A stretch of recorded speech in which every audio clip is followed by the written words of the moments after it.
আমি মোহাম্মদ মনিরুল ইসলাম। আমি bachelor of civil engineering complete করি মালয়েশিয়া থেকে। এখন আমি কনস্ট্রাকশন প্রজেক্ট ম্যানেজমেন্ট এর জন্য যাচ্ছি ইউকেতে। আমার ইউনিভার্সিটির নাম হচ্ছে ইউনিভার্সিটি অফ পোর্টসমাউথ। আমি মূলত ইউকেতে যাচ্ছি। ইউকে হায়ার এডুকেশন এবং তাদের কোয়ালিটি ওয়ার্ল্ড ওয়াইড রেকগনাইজ। আমি মালয়েশিয়াতে পড়াশোনার কারণে আমি বুঝতে পারি যে বহির্বিশ্বে পড়াশোনার মানটা অনেক ভালো। আমি ইউকেতে আমার বেস্ট জার্নি মনে করলাম যে আমার মাস্টার্স প্রোগ্রামের জন্য।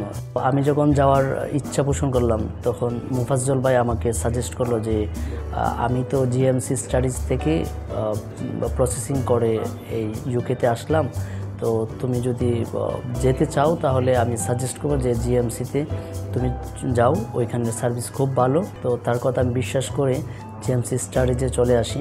তো এখানে এসে আমার ফ্রেন্ড যেভাবে রিকমেন্ড করলো তার চেয়েও আরও অনেক ফ্রেন্ডলি একটা জায়গায় আসলাম। তো এখন পর্যন্ত আমি যে আমার যে প্রসেসিংগুলো ছিল স্টেপ বাই স্টেপ কোথাও আমি কোনো হ্যাসেল বা কোনো ঝামেলার মধ্যে পড়তে হয় নাই, কোনো টেনশনের মধ্যে পড়তে হয় নাই। ফাইনালি আজ আমি আমার ভিসাটা পাই।